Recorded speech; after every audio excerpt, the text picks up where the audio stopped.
Hi everyone, I'm heading to Wales today. I'm going to Tigerian.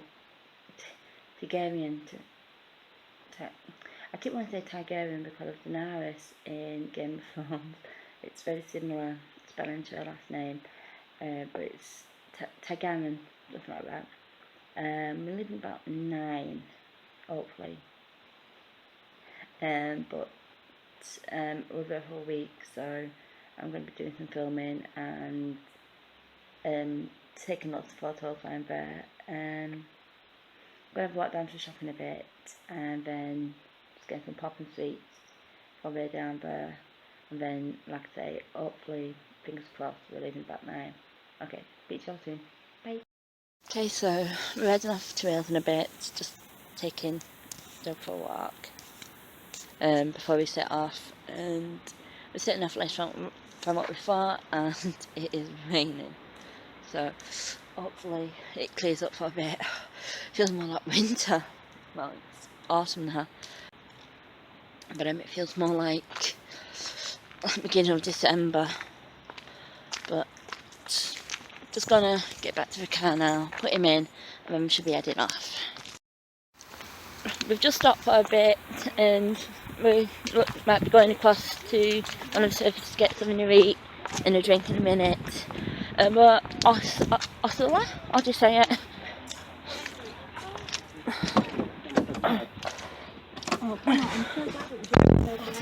There's thingy, Starbucks and Subway across there.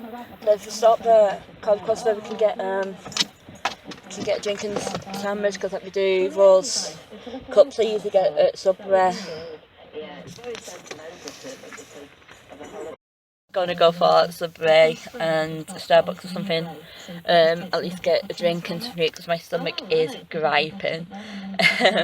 My mum's just took dog out for a walk. I can't actually show you because the window is full of rain. It's still really cold out there. It's still like winter. But I can get a coffee and something to eat and hopefully I'll warm up a little bit. It seems so weird being at the service station without Ali and Midnight because I've got used to going places with them now and they're stopping on the way out to London or Birmingham, and it's just weird. But I mean, at this point we'll be doing something really geeky, like what would so and so do, and or what would they do, or what would happen if, or that kind of thing, or just being being geeky.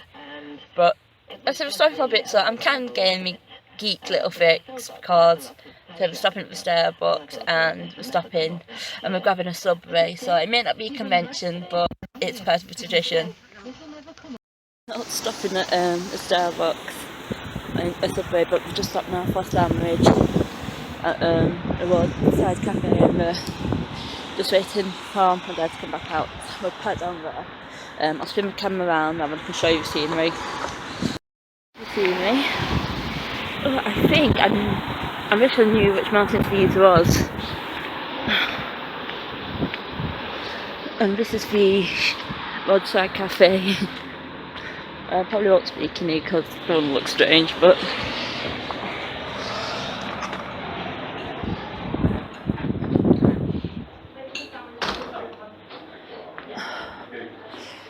got him.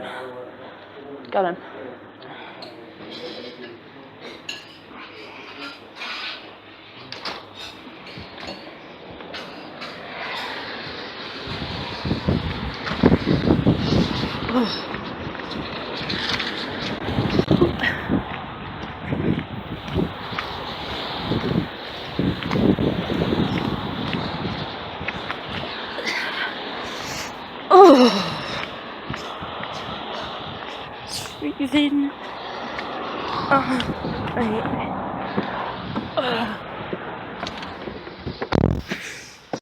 Yeah, and the Wi-Fi and internet signal sucks up here, but that's kind of in the middle of the mountains and everything, so kind of guess that would be the case. This is the outside of the decking, and I know Midnight you won't be able to see this till I get back, but There's a little crannion, and Ali, we have gargoyles. We actually have 2 gargoyles. There you go. Come on, up, come on, up. Sorry. He's having a look around.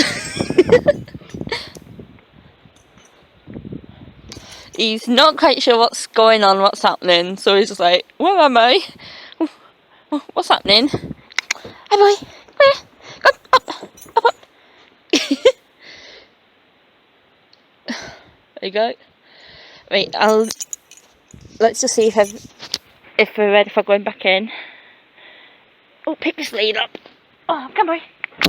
Get yourself all tangled up now.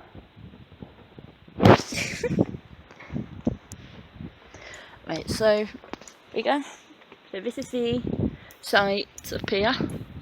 We was actually right when me and Mum just took a lucky guess at site it was, and we looked online and was able to find it. Right. Ow, ow, ow, ow, ow, ow, ow, ow. Just come around here. Close the door. Right. This is inside the caravan.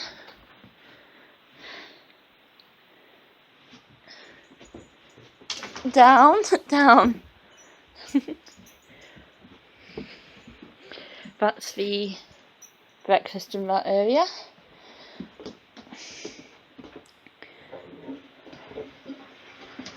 Yeah, and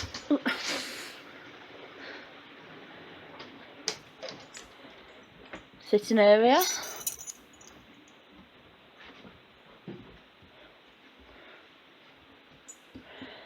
I'm not sure fitting, but I'm just gonna unpack and then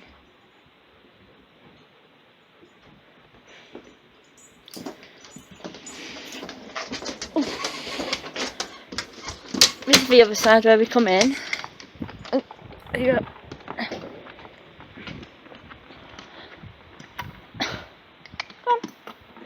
And that's where that's the, I suppose it's like the back gate. Hi. I've got a second round for close the door.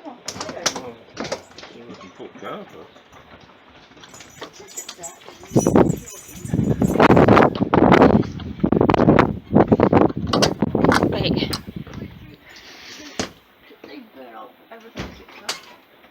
Right.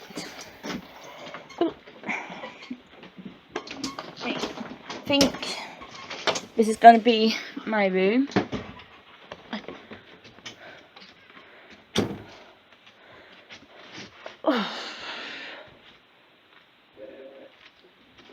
Which I'm going to unpack in a minute.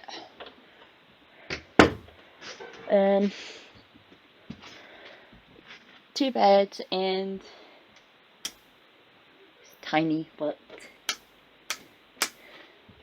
oh.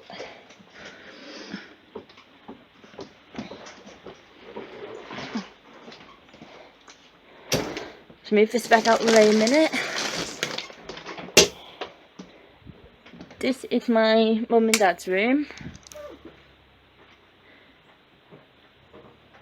which I like the colours in this one. Sup, mate? You and my dad have a 2 single bed and I'll have a double bed. I like the colours in that one.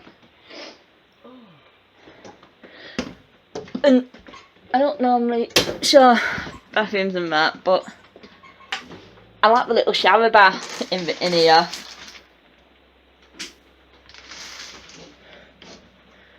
And that's basically the caravan.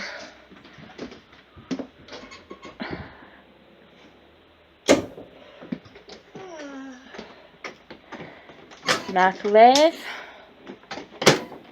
some pans, toaster.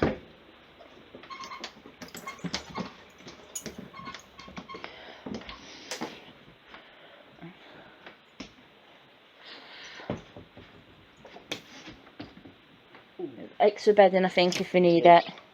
That's like I kept saying, don't worry about the ironing things. drawers. Come on, babe. Settle down. It's a shit having that table outside because we could sit outside in the mornings and have breakfast and that, but. So. Where is it drinking? Oh, yes, drinking.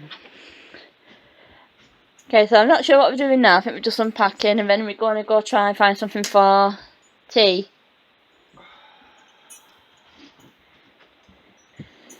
And we've got games here.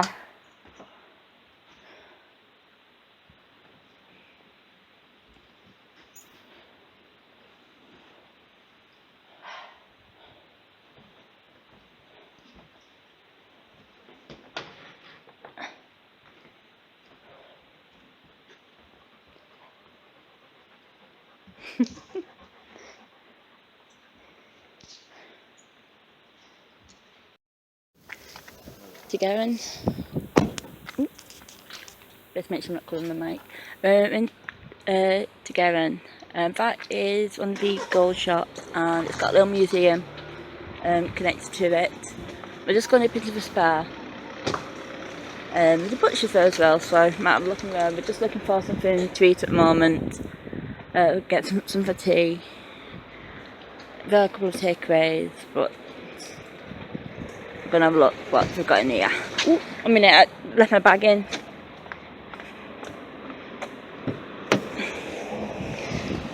I left my bag in the car.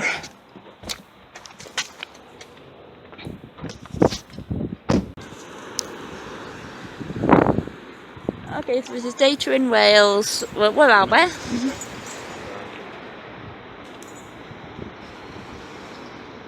This season makes me want to go surfing, but it's too cold. Where are we? Aberystwyth. Yep, we're in Aberystwyth. So, I know bags for him. we'll see if we can get some from one of the shops.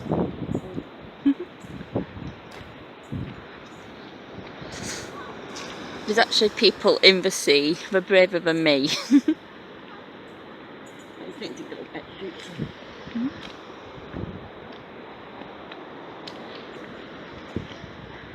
And I do want to nip into Starbucks because midnight. I do want to nip into Starbucks that I've just seen because Midnight texted me this morning and told me that Starbucks are doing the pumpkin spice lattes. So I'm going to have my first pumpkin spiced latte of the year.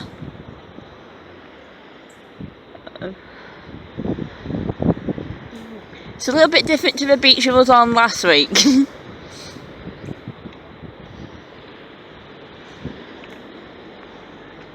What do you think of the sea, boy? I want to go walk. Come on.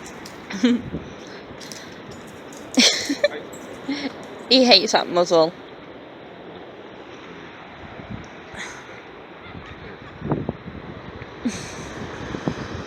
Yeah, I really, really want to go surfing.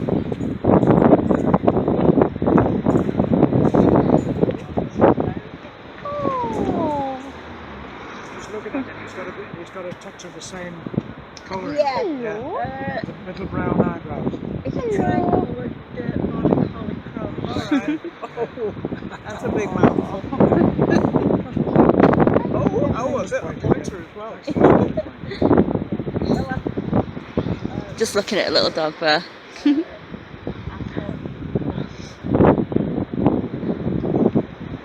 So even if it's dull, it's a little bit warmer than what it was yesterday.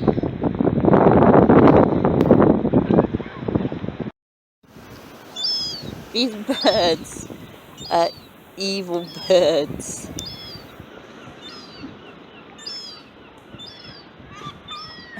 They're just shouting at well, the young one is shouting at the older one.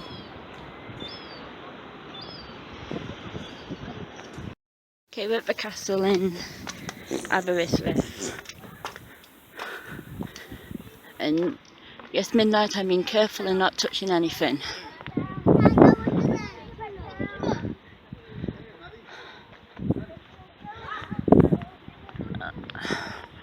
yeah, that's back down towards the bay.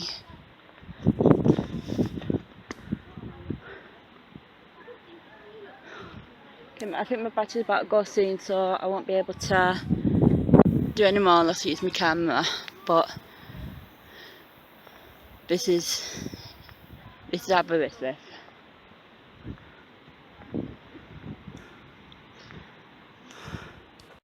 We're in Wales and we've come to Peter, I think it's called. We're just in the town at the moment. We're gonna have I think we're gonna have a quick look around it, see what there is, and then don't know what we're doing after that. 1 minute. Statue there, monument. I'm not sure if it's what kind of monument it is, but just gonna have a show you around it.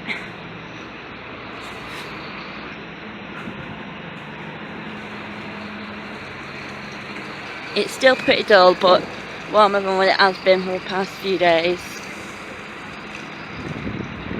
So pretty.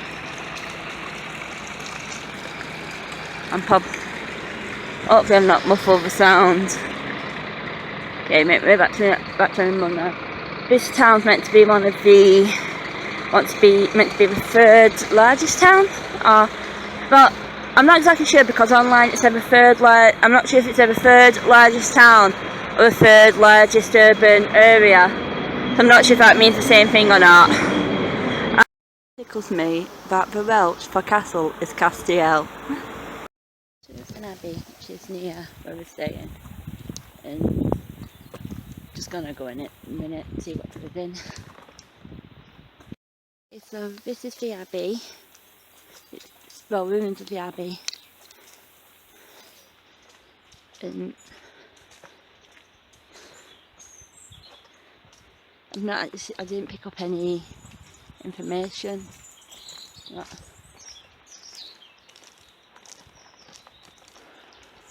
Are you getting your camera?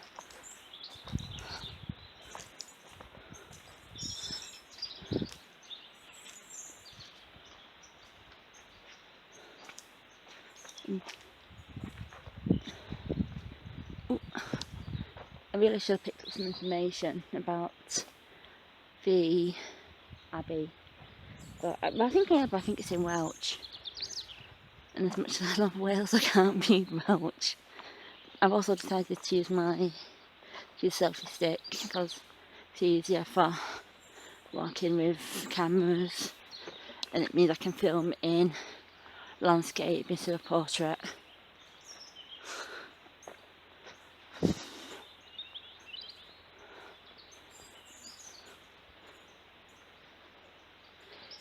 Like I was saying before, it's actually this today, but it's a little bit muddy. Well, not muddy, murky. It's really quite warm. And don't worry, I'm not touching anything midnight. That's the deal as a castle. Don't touch anything.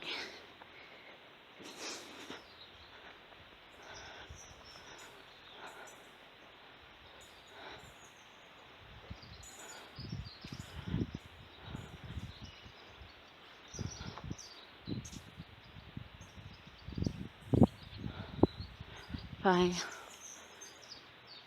Okay, I'll read what this is. Poet to the Princes, one of Wales' greatest poets, reputedly lies beneath the yew tree of the churchyard over the wall. So, I'm guessing that is... I can't actually have a look. But it says, let's see. Poet to the Princes, Daffyd ap Glyn, wrote about love and nature with a matter of complex grammar and strict demanded at the time. His poems could be erased before he died at 13, 70, a young man. And this is his tombstone, I'm guessing.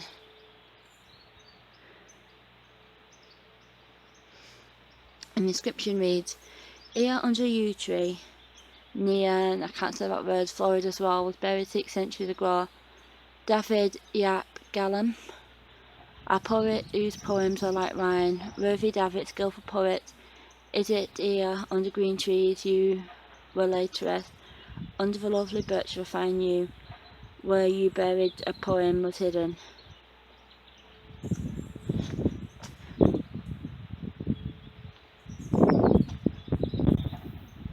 Okay, and the wind is picking up.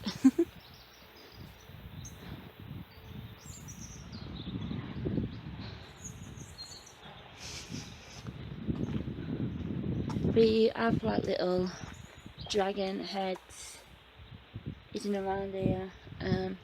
This is the chapel.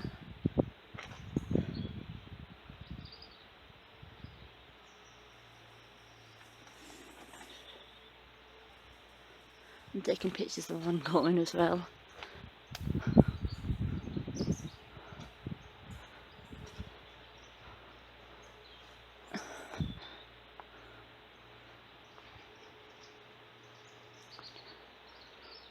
There's the graveyard. I know I'm not going to start singing the genetic opera, things you see in a graveyard.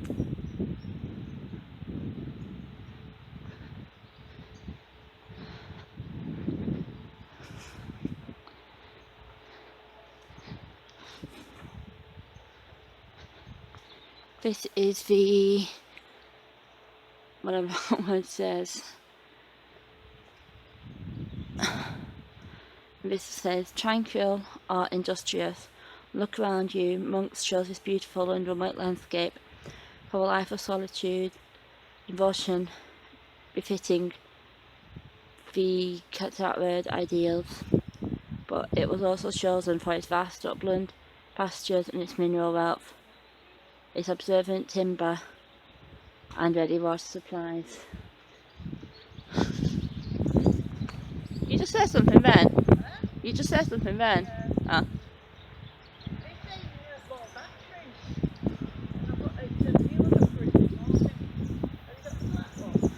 Yeah, but that needs batteries.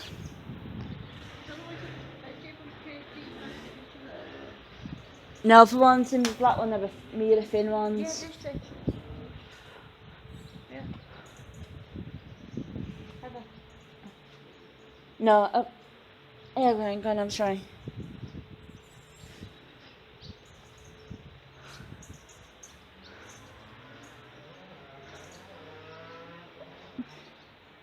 I do like a little dragon inside.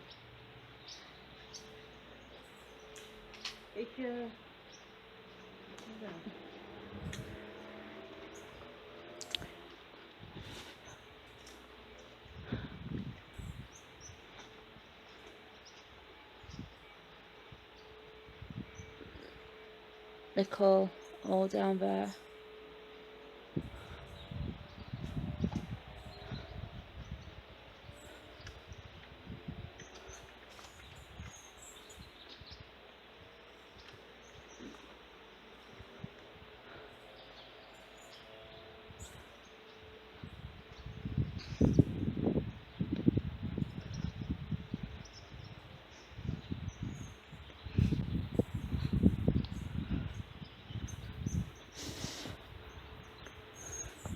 Here we are.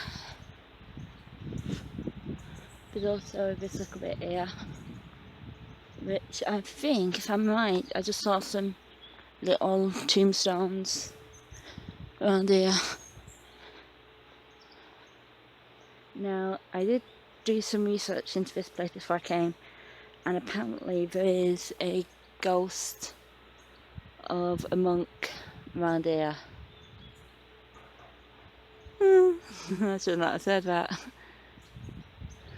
But this is the chapter house, which is, it says, but oi, get down you.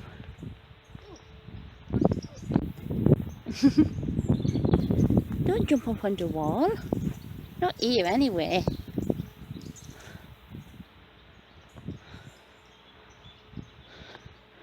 There are some tombstones on the back, but I don't know yet. Hmm?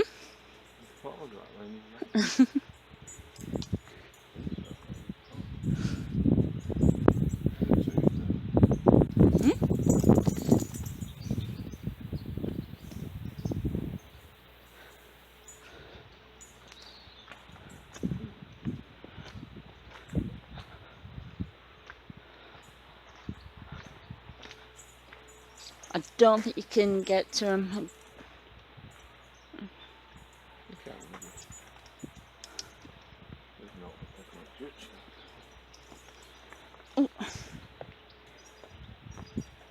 church. That's on. Oh, wait a minute. Coordination. Coordination then. These. The balance bang knee. It's your balance. Coordination and balance are the same thing. These.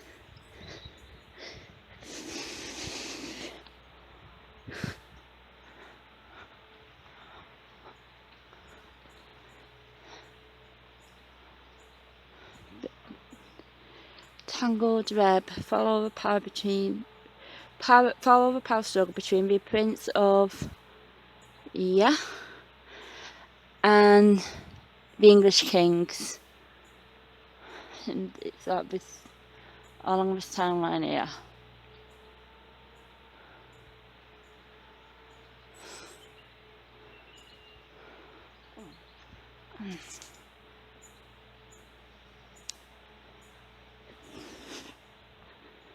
There's these tombstones here.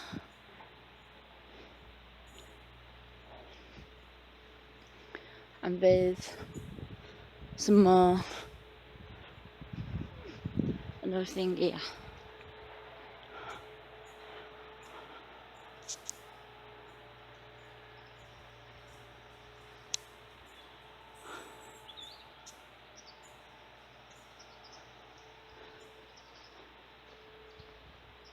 So I'm thinking about this one that I can take pictures as well as film.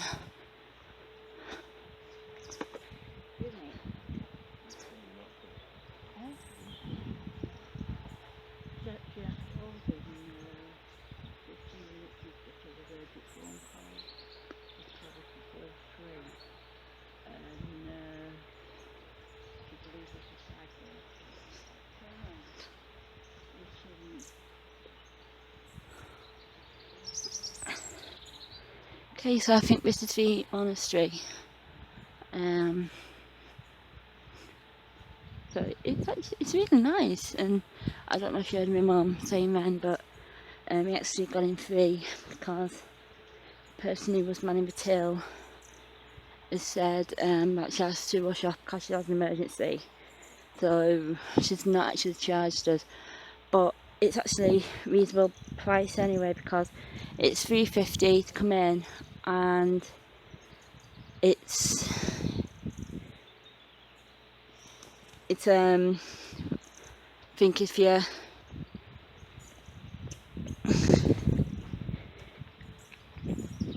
get a membership card, I think then it's free. If you, oh god.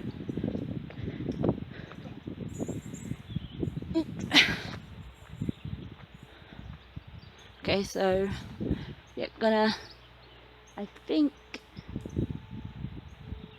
I'm not sure what we're doing now, but I'll video again when I know what we're doing and where we're going.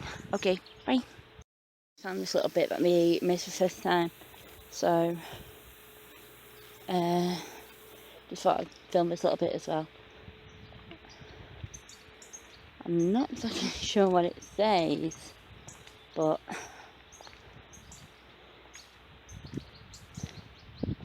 I just love the Welsh language.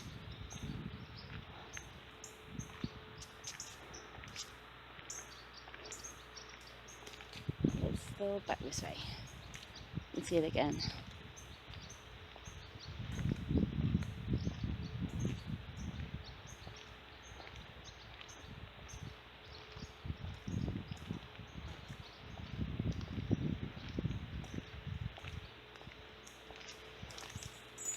Oh yeah.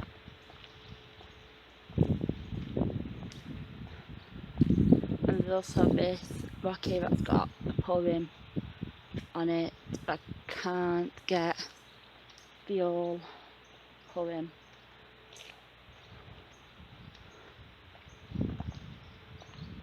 This is the North Gate.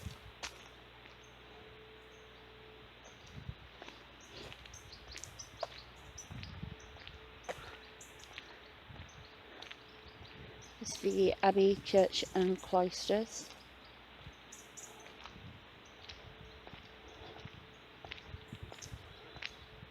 This is the Great Gate guest house. I'm guessing this is where they would have been.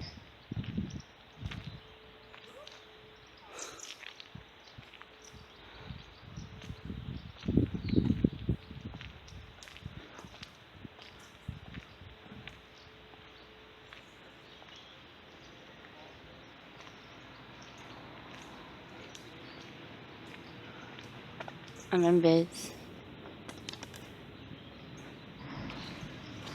all but no play, like the Crier monks. Lay brothers also kept strict daily timetable of services and duties. Unlike the Crier monks, however, lay brothers are drafted from peasant stock, were illiterate, learned the services by arts and did all the hard work. They kept the abbey running and gave it regular income. Lay brothers had their own separate quarters which kept them apart from the Crier monks, and limited as to where they could and couldn't go within the abbey church and inner precinct, I think that says. Life may have been hard, but working on distant farmsteads, in workshops or mines away from the abbey had its advantages. Here beyond the watchful eye of the superiors, lay brothers could and did indulge in a little home brew. Records show that beer drinking got to be such a problem that it was often forbidden. And that's in Welsh.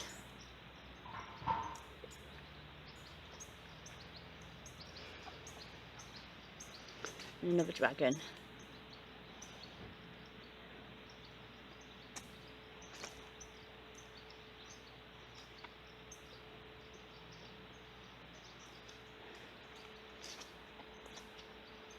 What do you think of it?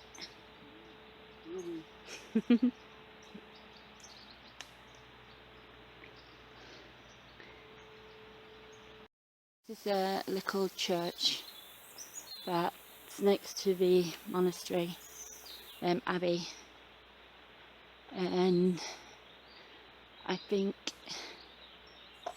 this is actually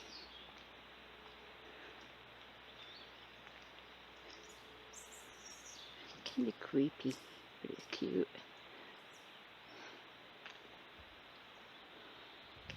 Creepy but cute. I don't know if the two go together, but that's because they're creepy and cute cakes, so it's usually it would be.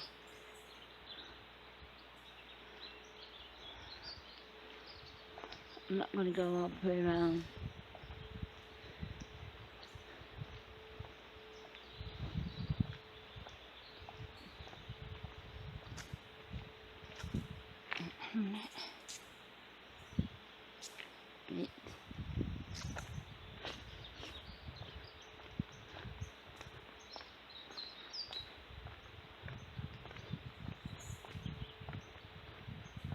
Okay, so now we are heading back to the car.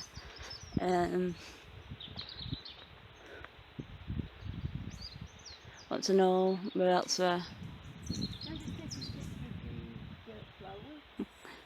Once I know where else we're heading off to, I'll let you know where we are. Okay, bye. The collie, our pointer dog, doesn't know what to make a sheep. Pat bought a collie and he doesn't know what to do with the sheep. He thinks of something for him to play with, but we're not. Okay, so we've come to Devil's Bridge, and the story goes, well, when I looked online this morning, I saw that the story was, one of the stories is that the 3 bridges that we're going to come to in a bit, the devil was meant to have built one of them. It's really uneven.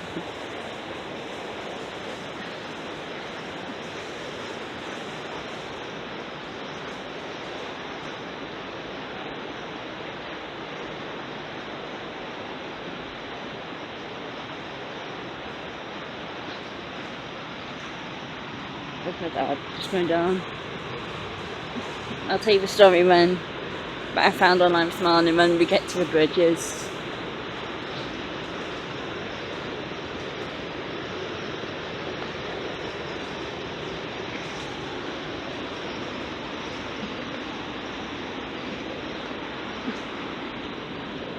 I really have the wrong kind of shoes on. Yeah. Got some of the river. With it being raining, the river is really, really fast flowing.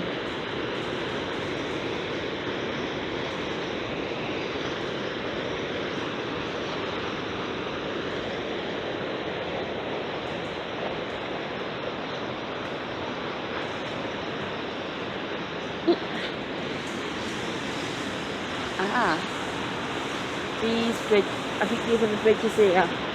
I'm terrified of my phone dropping in the water, so I probably won't do too much. Okay, right. Well, the story goes that one day this lady was here, and the devil came to Wales. And the story goes that we saw this lady, thought she was upset, and the devil said to her, "What's wrong, why are you upset? What's the matter?" And the lady said to the devil, "Well, you see, my cow is on the other side of the bridge, and I can't get to it." And the devil said, "Okay, tell you what." Oh, dragonfly. Sorry, it's going on quiet. And the devil said, "Okay, tell you what, come back tomorrow and there will be a bridge built so you can get your cow, but on the condition that when you come back, whatever the living being that crosses the bridge, I get to keep its soul." So the lady said, "Okay, I'll come back tomorrow." So the lady came back next morning, and the devil said, "The bridge is all yours, go across it." So the woman got to the end of the bridge, got to one side of the bridge and stopped. And as she stopped, she sent a dog across the bridge to get the cow. And basically, the devil has never come back to Wales because of embarrassment of what happened. What I might do is I'll put a link to that story at the bottom of it, so you can read it yourself, because I probably told it really, really badly. But yeah, this is the Devil's Bridge.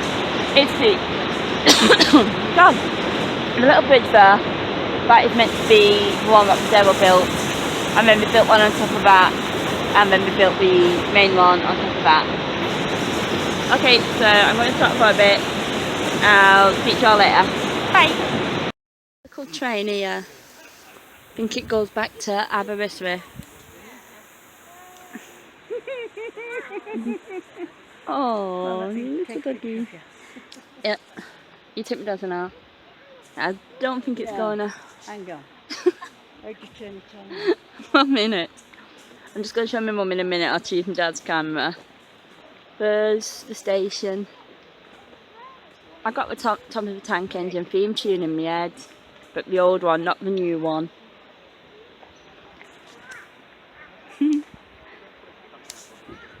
Like a steam train. Okay, so this is day 4 in Wales. We're at the Newquay Honey Farm. Just not sure how to get into it yet. Huh? Alright. Dad's said there's some steps you can go up there. I'll spin it around and show you some of the things we've got here, like some of the information. Okay, this is some of the Newquay Honey Farm demonstration wildlife garden. I'm guessing these are like some of the creatures that you get like little dormice. I think those are robin's eggs and foxes. Because the wildlife garden shows the importance of the natural processes that are going on around us. Then it's like just a little bit of information. And there's Nuki Honey Farm logo. There's the sun over here. So, try not to cover the mic. Badgers and insects, butterflies and woodpeckers.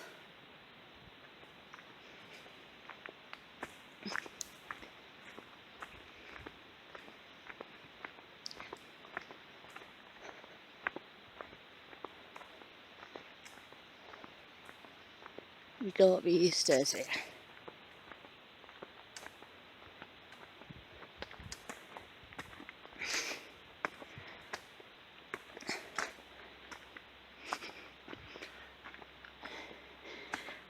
We came here on Sunday, but it wasn't open. And somehow we've ended up a completely different way to what we was the other day.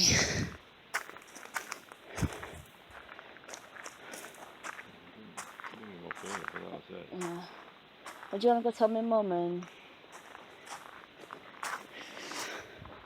my dad's just going to go tell my mum about dogs, like dogs can come up into this area. Well, you more like it's cloudy, it's a nice day, sit outside as well, so have a nice cup of tea. And if you have mead, I'm going to have mead.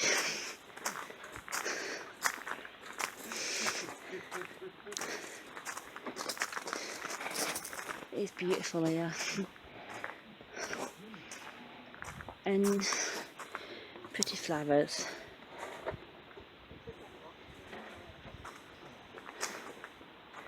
I think this is that's the coffee shop, that little cafe.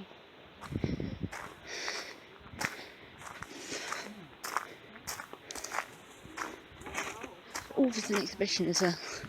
Get off an exhibition. And this is what I've come for.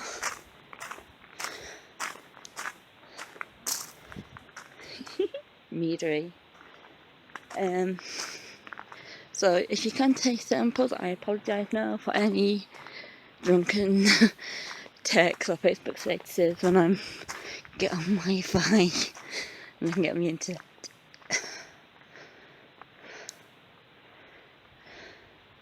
Okay, I'm going to pause now till we're going to some of the exhibitions. Okay, this is where they make the mead.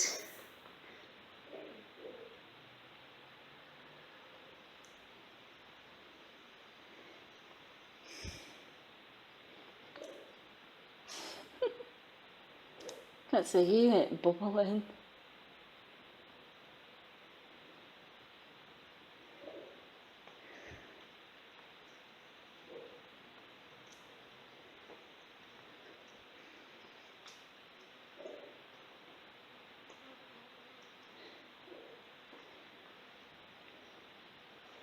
This gives a little bit of history of it.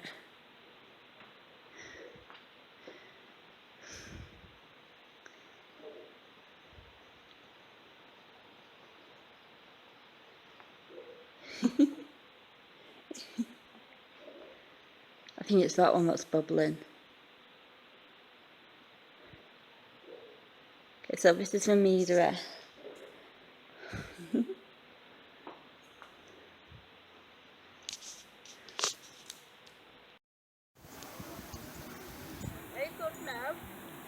Okay, so we're now in Newquay. Just doing it. We're now in Newquay. There's the beach, well, the quays and the docks down there.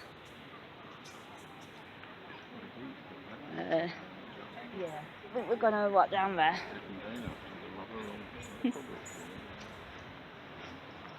Go. All these little finches in the tree.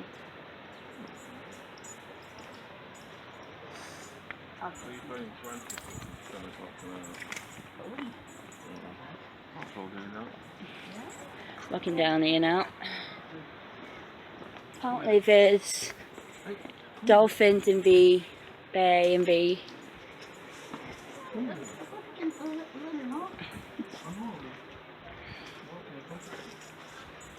Dolphins in the bay, and you can go on like little trips.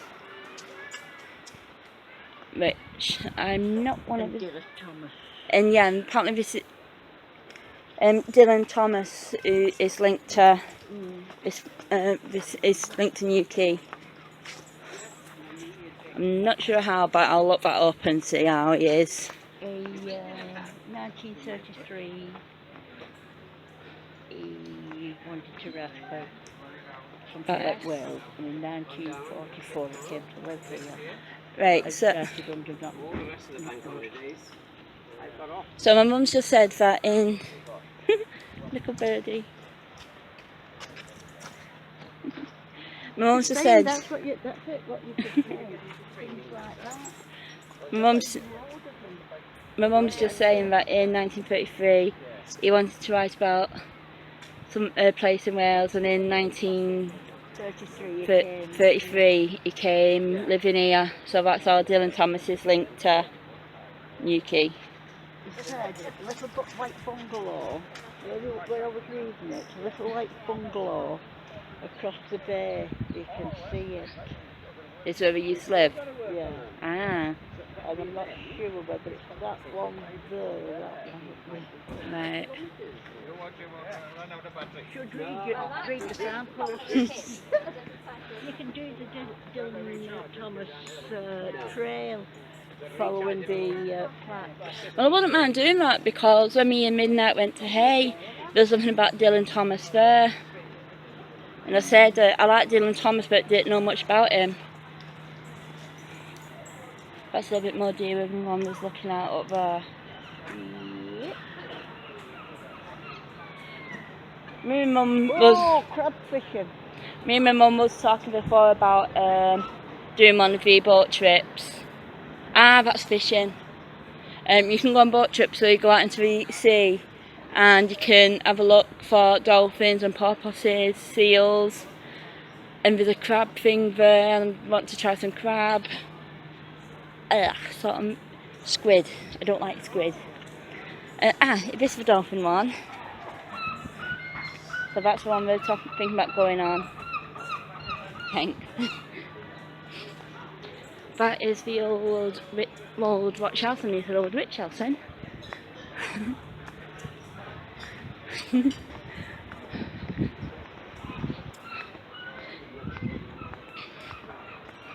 Inflatables. Again, I need a sea and I want to go surfing. Exercise ball. I'm definitely weird, I think carbs coming in and that. Yeah. It's loading with dogs and they're just running about.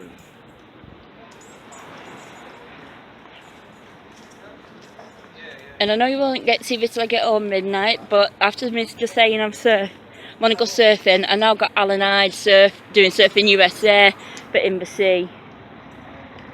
I've no 4G signal, so I can't go live on Periscope or Facebook and tag you in it.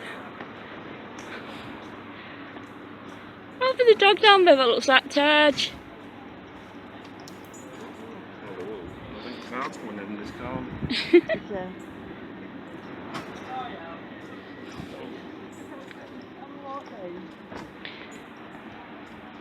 So, I loved the only farm by the Ray Alley. You get to see this.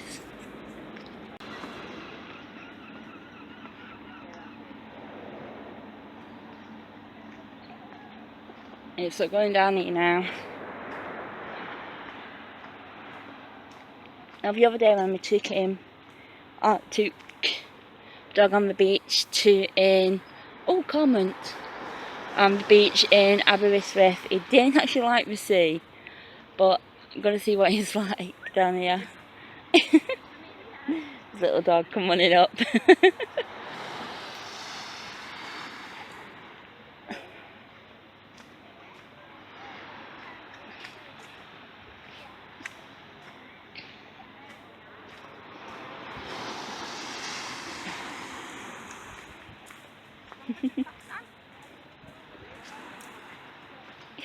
Oh. You're a flag! Daddy, get your Crocs on. Here we are. We're near the beach. Oh, we're on the beach now. I ain't going too close to the water with my phone because knowing me and my anti-coordination and balance and whatever, I'll end up falling in.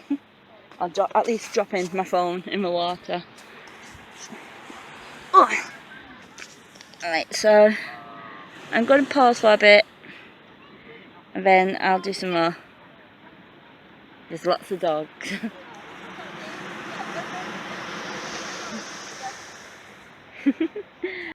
Just out there, there's just been dolphins jumping in the water.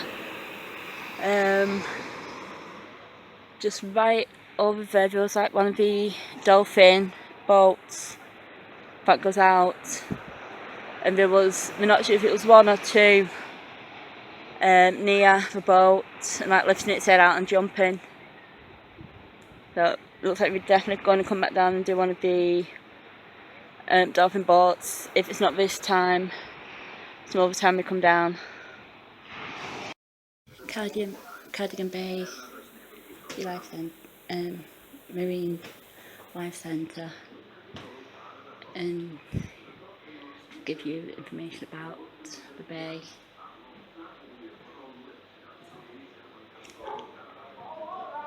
Mermaid's purses, green scallop shells, milk egg case, common milk.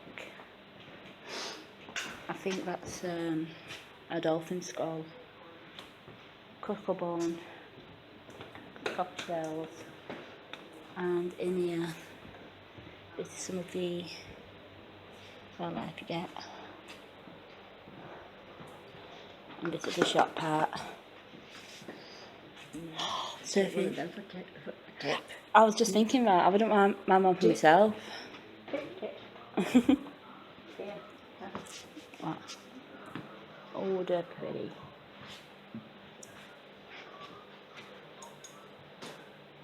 It's got earrings as well.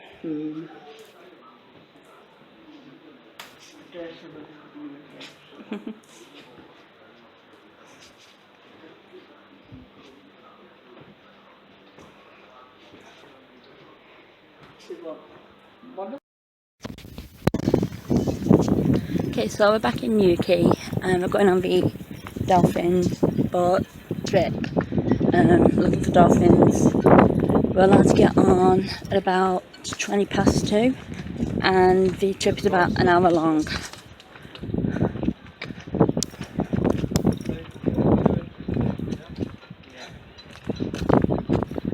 These are the boats and some other boats in the harbour. We just got to find where we get on the boat now. Oh, let's go canoeing.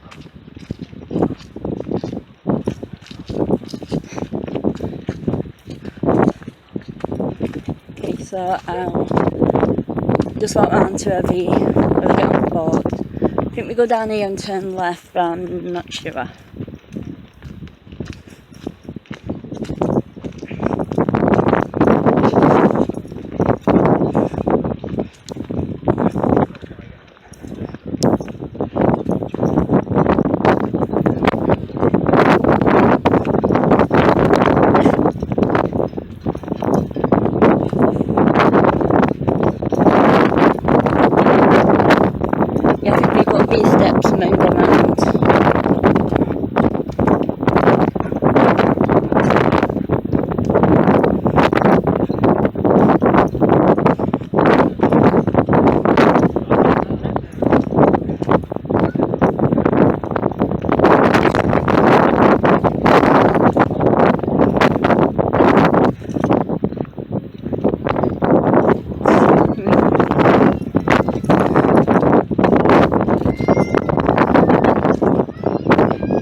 I think, do we go?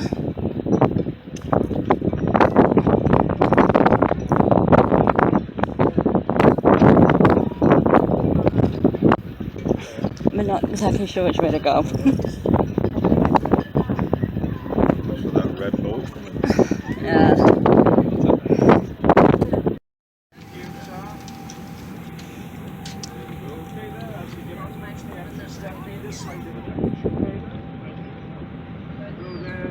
Thank you, sir.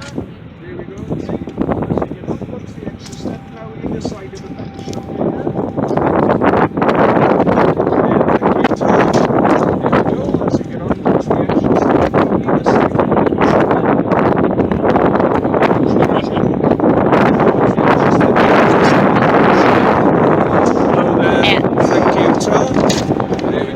What's the extra step now either side of the bench?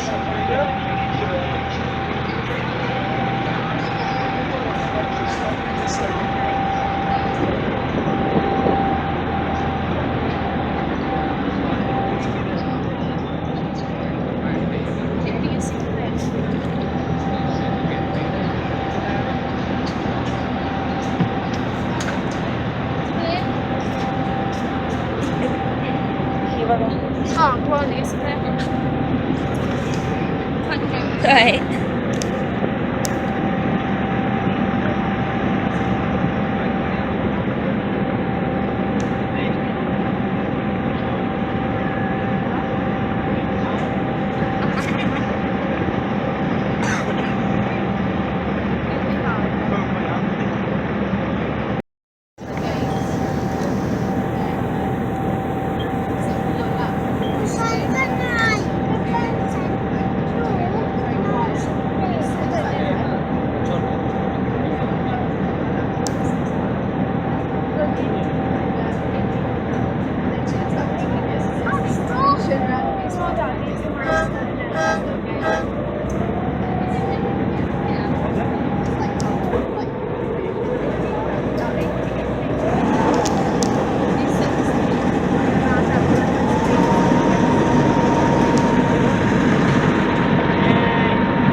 Everybody, and welcome to the 1 hour boat trip.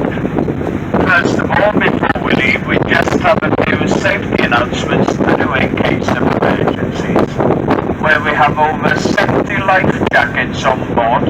Oh, okay, we've got a dolphin right ahead of us. We'll be on our right hand side. We've got two here, I think.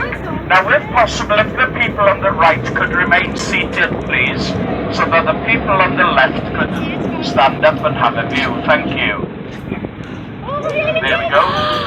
Now, these are an air-breathing, full-blooded marine mammal.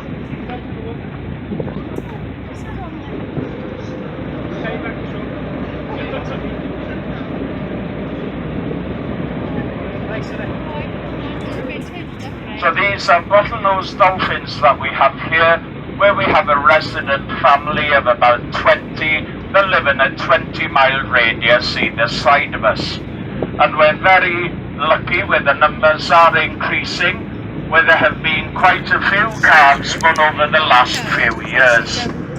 And the bottlenose dolphins of Cardigan Bay can grow to the largest in the world of its species here, where some of the males can reach up to near on 4 meters in length.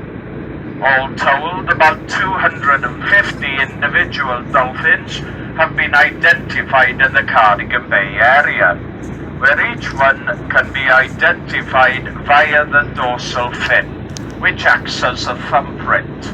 So each one is individual with all its nicks, dents and scratches on it.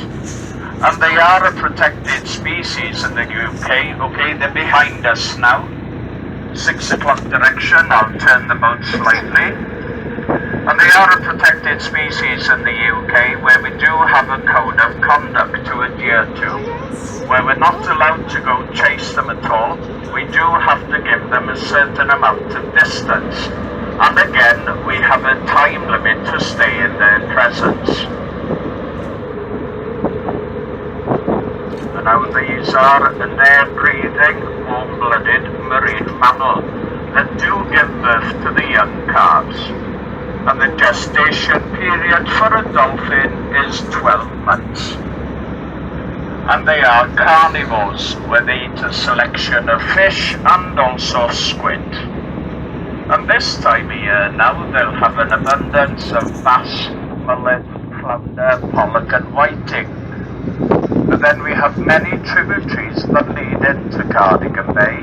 Therefore we have a lot of migrating salmon and also seaweed, which is better known as sea trout, travelling up and down this coastline, and these are quite a delicacy for the dolphins. And roughly about the start of June, we started having the mackerel coming in, and these are shoaling fish, where the dolphins will show the behaviour of where they work together in groups, or what we call pods, where they'll corral these fish and bring them closer into shallower waters before they go in for the kill. And the mackerel will be here roughly till about mid-September. About the same time then the herring will start coming in, and these are again shoaling fish, where the dolphins will show the same behaviour in feeding on these fish as they do the mackerel. Okay, they're about a 3 o'clock direction now, but they are moving away from us. They're about 40 to 50 metres away now. And an average weight of a dolphin gets to about half a ton, where it needs to eat about 6% of its body weight daily to sustain itself. But a nursing mother will eat up to about 8%, as she has the calf to consider as well. And when they're busy foraging for food, like they are now, they use a technique called echolocation, where basically the dolphin brain has the ability of sonar, and part of the brain called the melon emits thousands of clicks per second, and these sound waves under the water are rebounded by objects and prey, and helps the dolphin to go in for the kill. But the echolocation can also help with their orientation and navigation in the waters. And another ability of the dolphin brain is that it can split itself into two. Well, half of the brain will go to sleep and rest, but the other half then must maintain the usual actions of the dolphins, such as swimming and also coming to the surface at regular intervals for air. And once it's rested enough, it will swap over and let the other half rest. And they can hold their breath for up to 18 minutes and travel at a speed of 20 miles an hour. And a female will breed every 2 to 3 years. Twins are very rare to be had. It's usually just a single calf. And if you imagine that calf in the womb, it's rolled up like a Swiss roll. And then when it's born, it's unravelled. It still has these folding marks on it, which are called fetal folds. And they stay with the calf for up to 12 months before they disappear. And when the calf is born, it's born tail first. First thing a mother does is bring it up to the surface for its first breath of air. Over the next 10 hours then it will learn how to swim and also come to the surface at regular intervals for air. Then over the next 2 to 3 weeks it will suckle off the mother until it's learned how to catch its own prey. And a young calf will swim with the mother in unison with her, not leaving her side for up to 18 months. But it can take a following 6 years before they leave the mother's presence completely to go adventuring on their own. Now, seeing as they had moved a fair bit of distance away from us, we will carry on with the rest of the trip, and hopefully we'll encounter more dolphins on our travels. quarter of a mile or so. And here we have about 10 to 12 varieties of birds that come to breed and migrate here for the summertime, from about the months of April on to July time. End of July then, the majority of the birds work out to deeper oceans along with the young chicks, where they'll bulk up and feed up, ready for the journey back south for the winter time.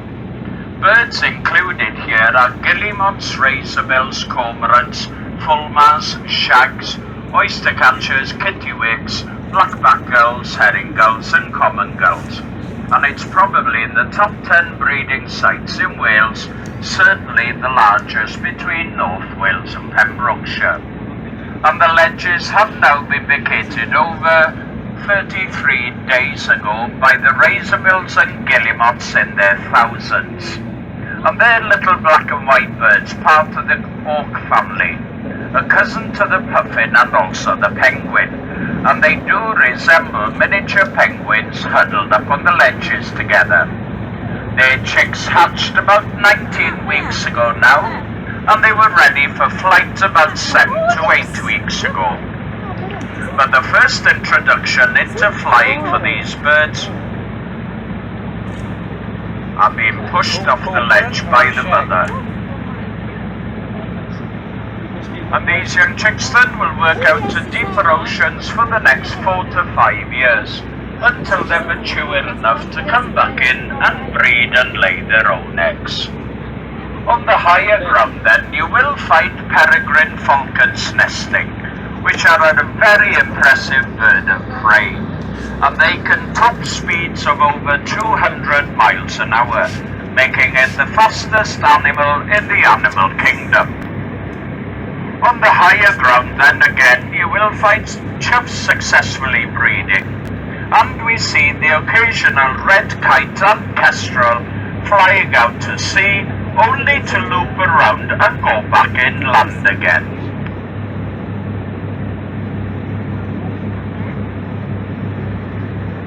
Ski, rum and wine. All these would have been thrown overboard to the waiting locals in dinghies, but hide the barrels and the various caves and at the chapel at the top of the hill away from the excise men, to finally selling them without any tax and duty, and it would make a bit of money for the locals. And now if we turn our attention to behind us further down the coast, the next point of interest that we get to is called Ynys Lochtin. It's locally known as Croc's Head, because as you can see, the headland itself does resemble a crocodile's head in the water. Right up above it is a Coast Guard station, which was built on top of an Iron Age fort called Dinas Lochtin, which was occupied for about 400 years. Round the corner then is the Cove Llangrannog, and as we work down the coast we have Tresaith and Penbryn until we get to Aberporth, where you can see all the masts sticking out at the top of the hill in the distance. Well, there we have a Ministry of Defence base, where they do controlled underwater explosions. They also carry out the firing of missiles and rockets out of various targets at sea. And they also work in conjunction with the RAF, where we have a lot of fighter planes coming over the bay and practice dive bombing. So we have certain days and locations that we're not supposed to go to for obvious reasons. And then working our way further down the coast, we have the triangular peak of Munt, and then finally Cardigan Island in the very distance, which is about 15 miles away as the crow flies from New Quay. But about 80% of the headland in between these two locations is owned by the National Trust, including Cwmtynnu, and it was taken over in 1992 due to the request of all the local inhabitants, where we have a lot of protected wildlife, flora and fauna on the hillsides. And there is a coastal path that takes you from New Quay to Cwmtynnu. It takes about 2.5 hours to walk, but it's a very pleasant walk indeed.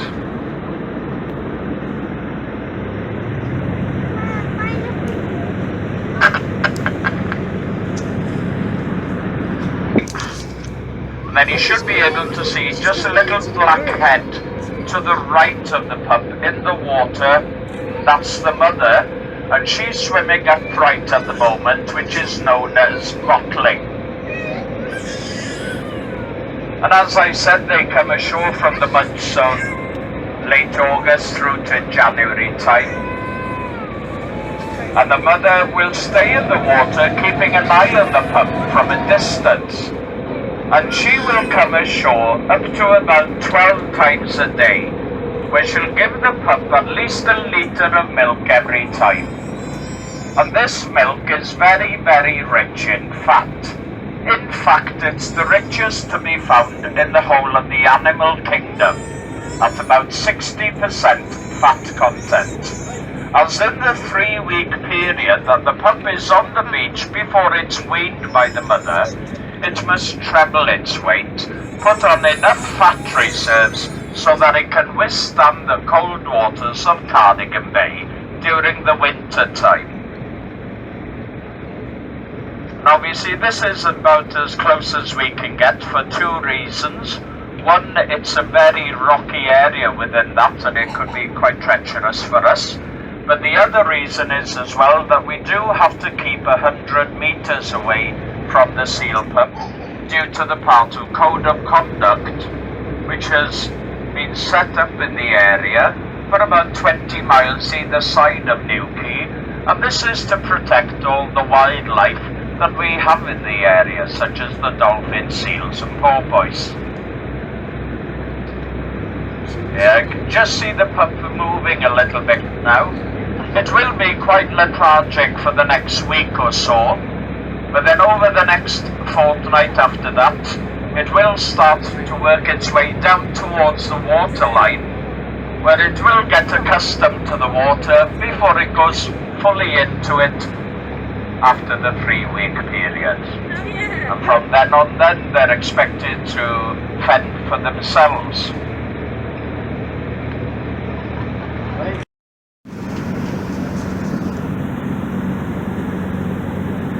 It's got to be at least 60 metres away from us.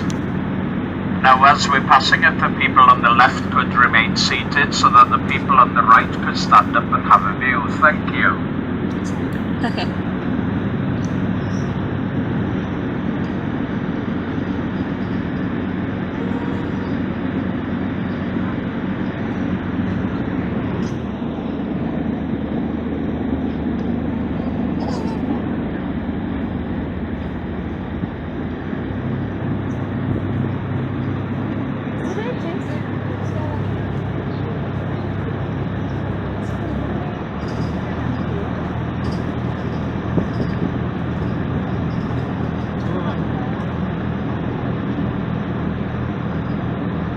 Stand up then.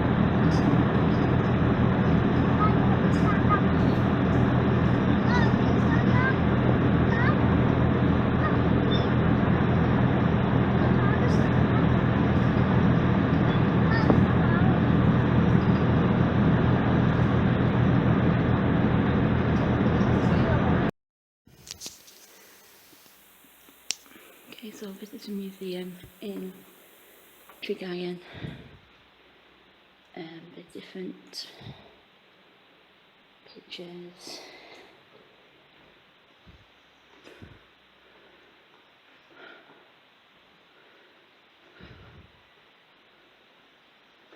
Yeah, I'm not sure how big the museum is.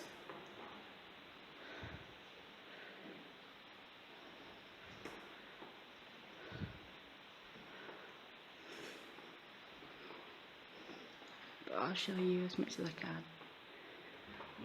Gonna be quiet, I'm not sure how much they are filming here.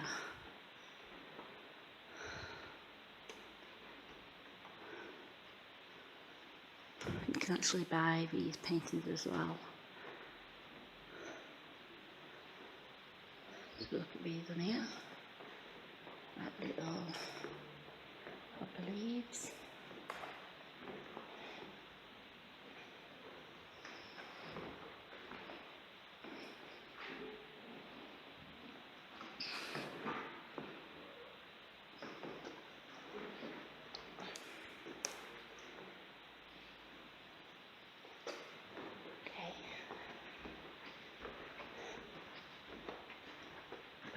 area. This is another part of the museum.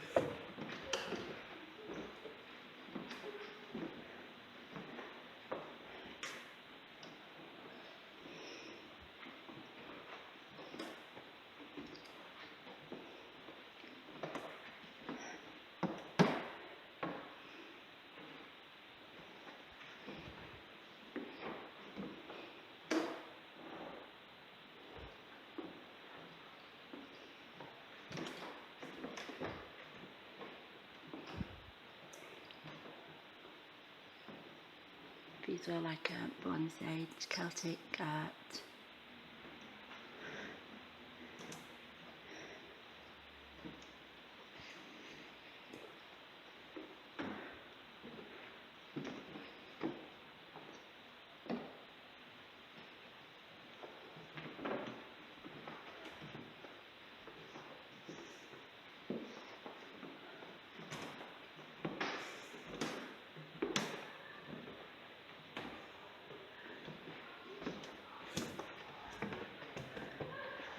Back to the pictures.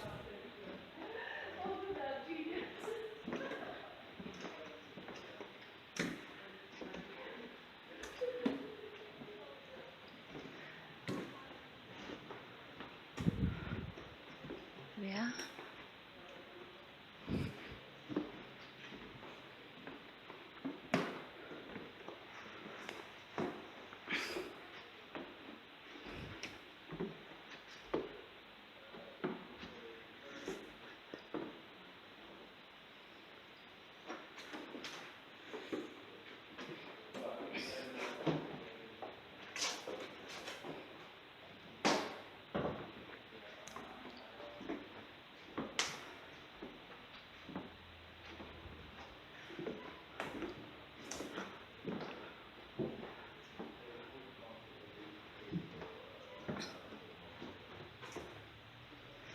And that appears to be it.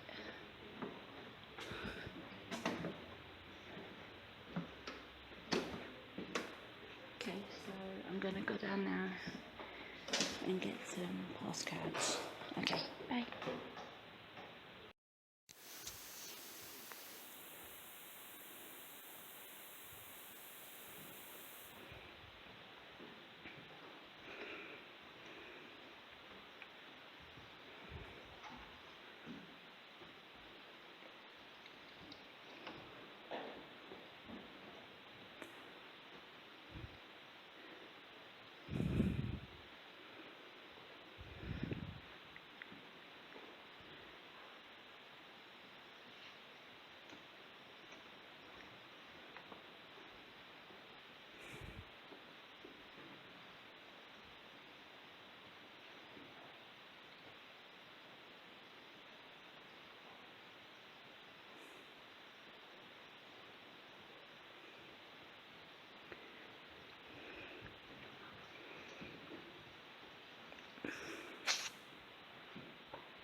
Right, so I've come to this room, which is a old Victorian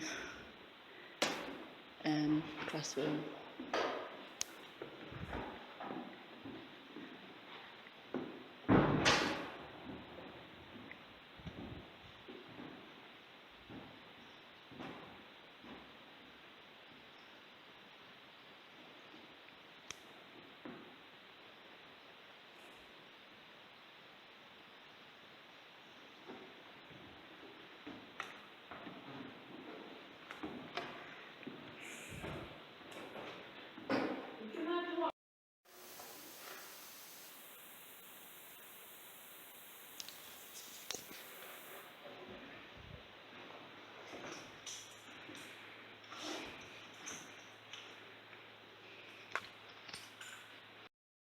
Shire Sanctuary, Shire Horse Sanctuary. Just gonna go look at some horses now.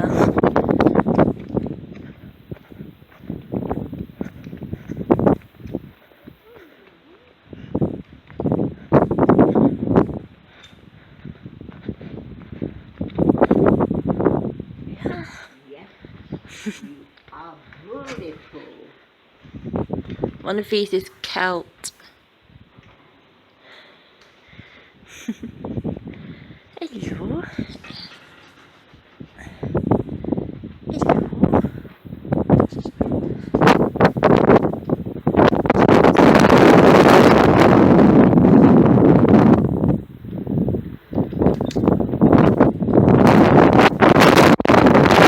Full.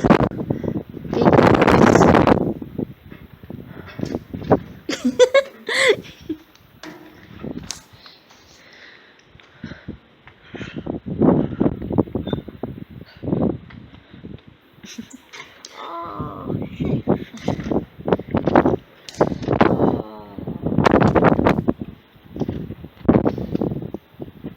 Good job I didn't bring dog in, he's been... I think you could sense it.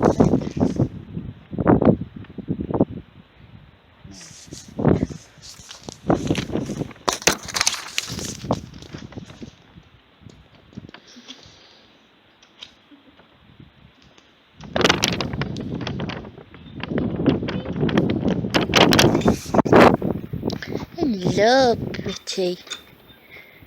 Hello, beautiful.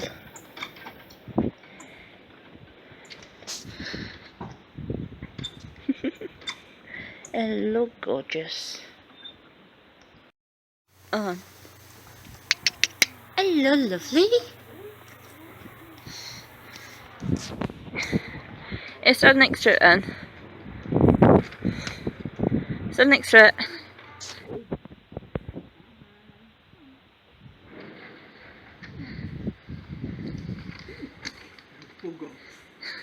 Got it.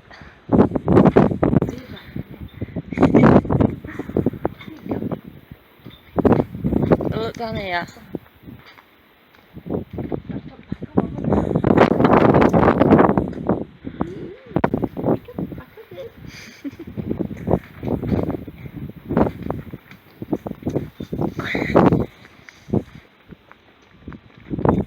Okay, so there's some things down here, but I'm not exactly sure what. The same amount that's down here.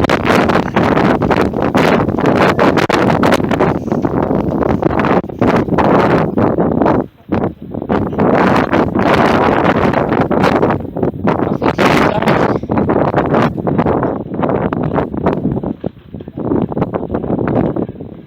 That was.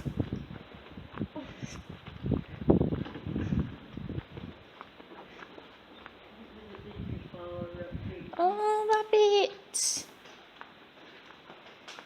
and guinea pigs. Oh, you can buy them. You can buy them. Rabbits. Oh no, go get him. Go get him. No. Oh, this one's got little babies. Yeah, that's what it says, do not disturb me. Oh. What's down here? Don't visit anything. Oh, yeah, there's more rabbits.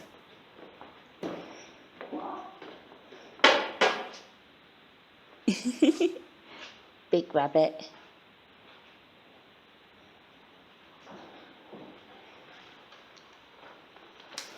Oh.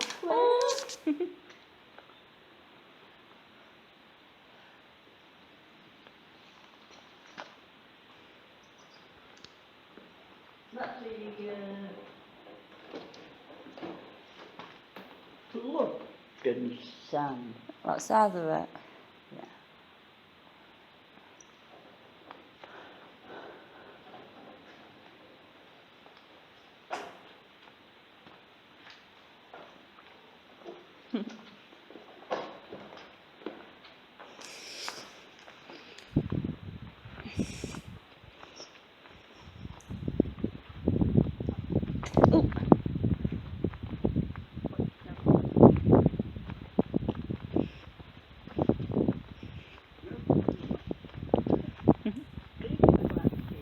Yeah.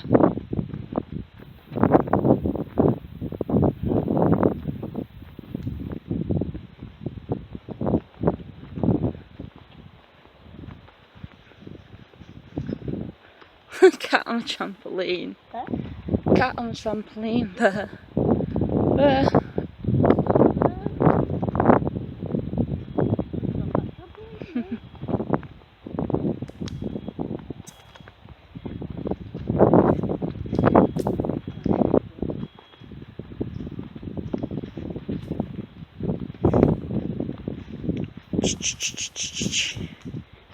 Hello, pussycat.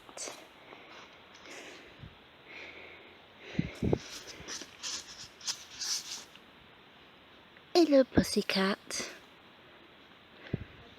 Yeah?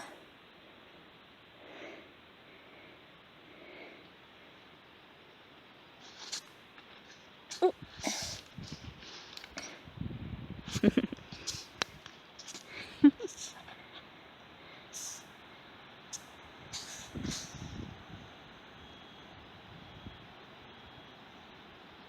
You're pretty, aren't you? You purr a lot.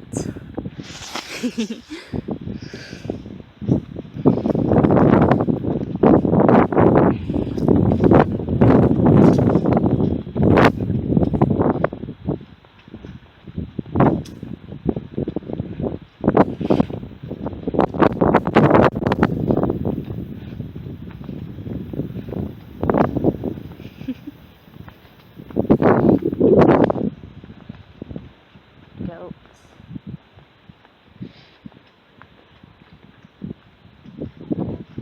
Yeah?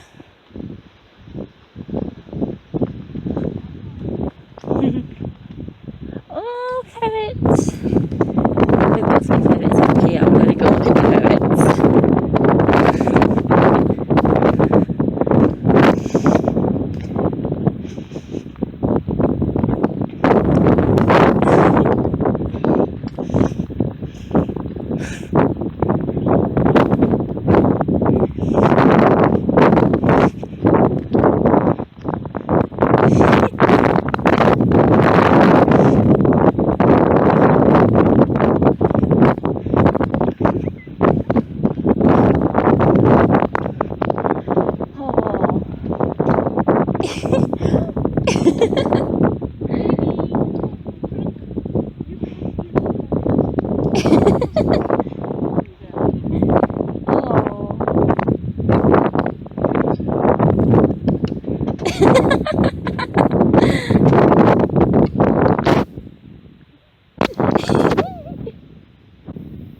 I want a box and you're not. I don't want one boat.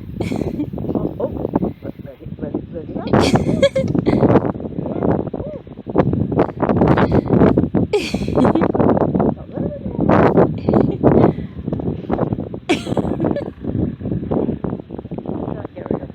Yeah. Ah, fine, it's for food. Lovely food.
some?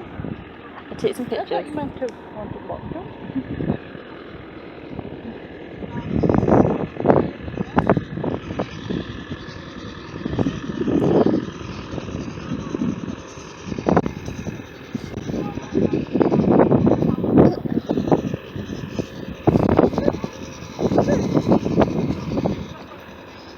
Little Shire horses. Little Shetland ponies, I mean. And goats.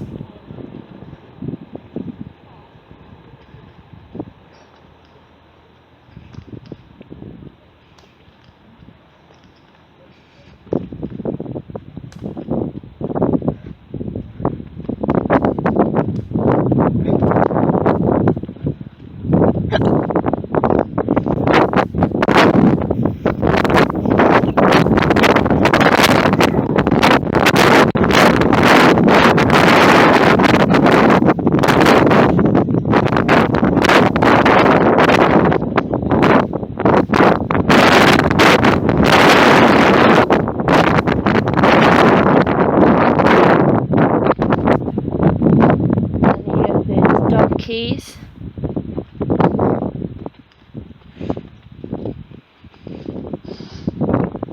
and llamas.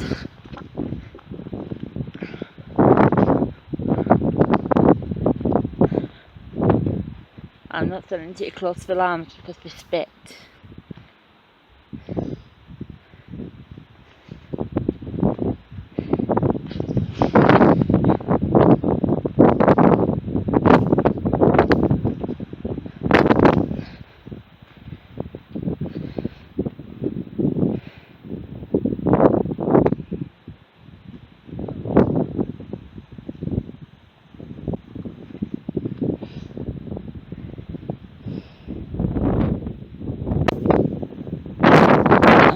Pictures as I'm filming this as well.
I don't actually pick these horses up because of the light in the back. It looks kind of dark.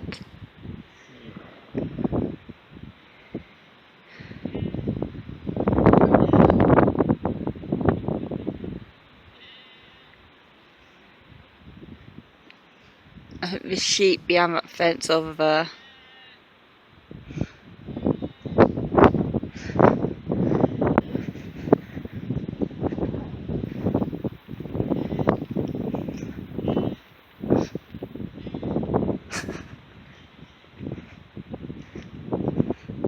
This Shetland's coming up.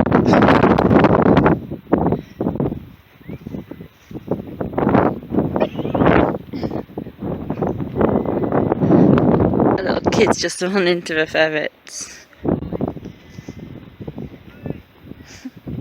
And the little girl went into the horses. And one of the ferrets is running off.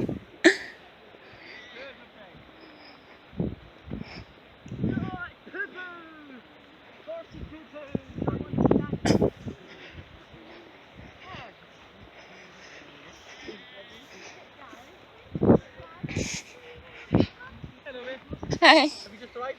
Yeah. Just in time for birds of prey. Afterwards, I'll take you around on a quad bike, little land train ride around this field. It's like a miniature version of a tractor. And I'll introduce you to these animals, a bit of background for you, their names and their background. So So I'll do about 4 o'clock for you. Okay. But we're going to start. You've timed it nicely. Birds of prey, and we've got the ferrets as well today. We are all yours on it, sir, when you're ready. I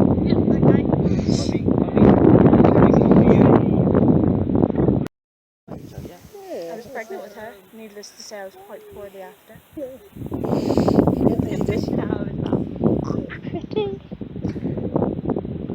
The tiny owl. It's called Midwales.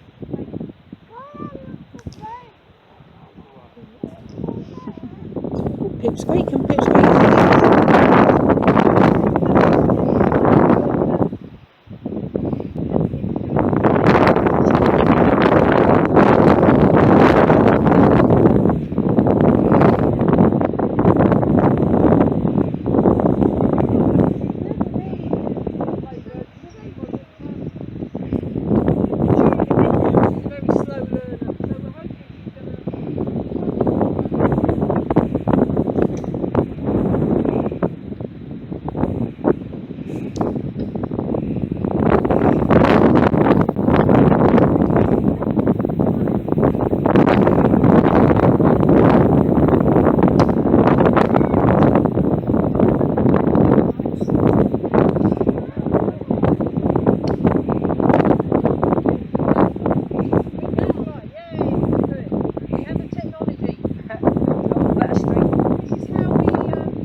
a bit of chain harrowing with Joe in the top field at lunchtime.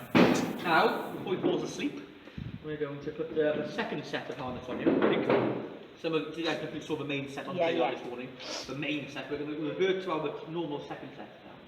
And we'll take him onto the yard. We didn't earlier because it was a bit damp. But we'll take Joe onto the yard for some photos in the daylight. Always looks a bit better, the harness. With the harness on. And Joe here is Claire's baby. Claire's his mum.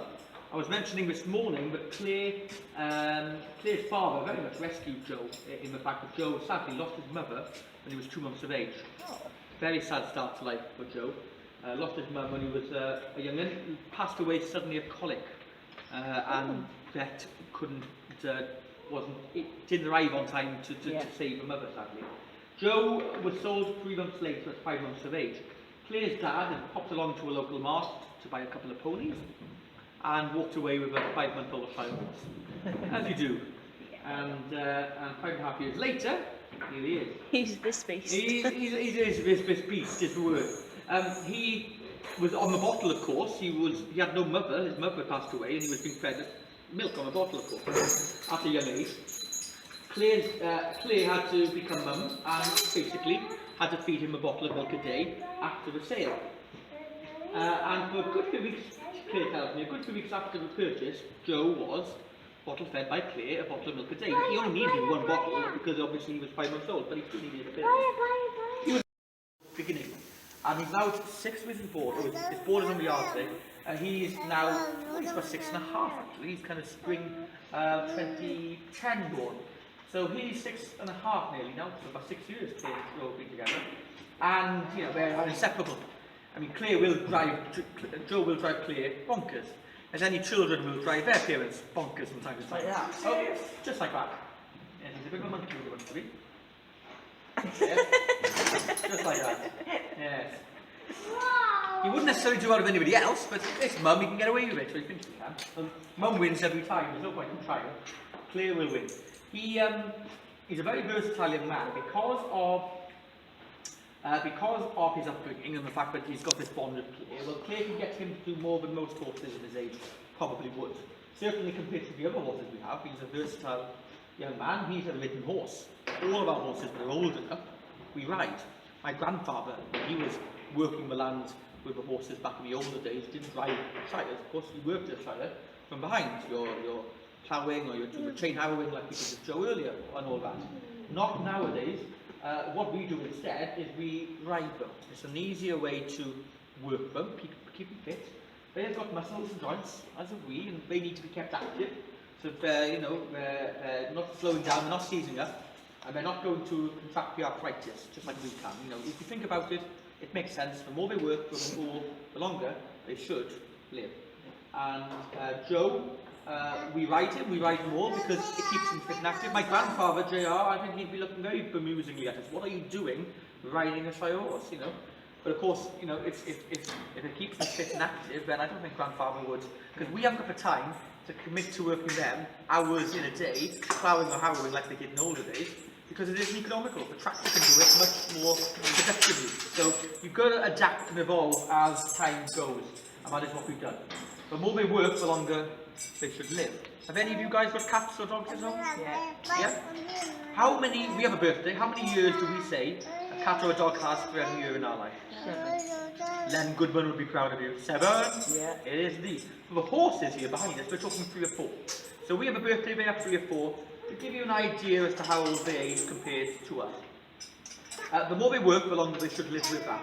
The less active horses, the mummy horses, the breeding horses that are keeping the Dyfed line going, they're walking around the rings of West Wales, they're looking wonderful, they're winning trophies, winning with F, but they're not doing any hard physical work. Those less active horses will live to 15, 20 years of age in our experience. Multiply that by 3 or 4, not a bad age, there's nothing to shout home about. They are more prone to the arthritis, as I said, and that may limit their lifespan because of their lack of mobility. Now, the working horses, and Joe here is as good as an example as we have on our farm, the active horses, they should live a good deal longer. They will hopefully live to 20, 25 years of age, as opposed to 15, 20 years of age, because of that mobility and a healthier life they're living as a result. Now, multiply 20 to 25, 5, 3 or 4, that suddenly is a much grander sounding age, isn't it? The top end of that, 25 multiplied by 4, that's 100. It's a much better sounding age. 22, 23 is the age we kind of look at for our working gelding as our working mares. And hopefully Joe will make that age. He's only 6, he's a pup. 20 years ahead of him, hopefully. He is very close to Claire, and a good example, when Claire, when he was 2 years old, Claire was doing a bit of work with him outside her home in Huddersfield. And Claire had left her outside grazing on a long lane. Claire made a mistake. Claire left the patio doors open. Oh yes, oh yes, you can see where this is going. Joe, smaller than he is now of course, was wondering where's mum gone? You know, I've got a long enough piece of rope to investigate. I can squeeze through that patio door. And he did.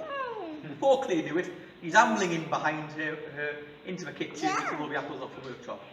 Brilliant. Imagine like a 2-year-old, he wasn't as big, he's probably the size of an 18-month-old, because he was, you know, he didn't have that beginning.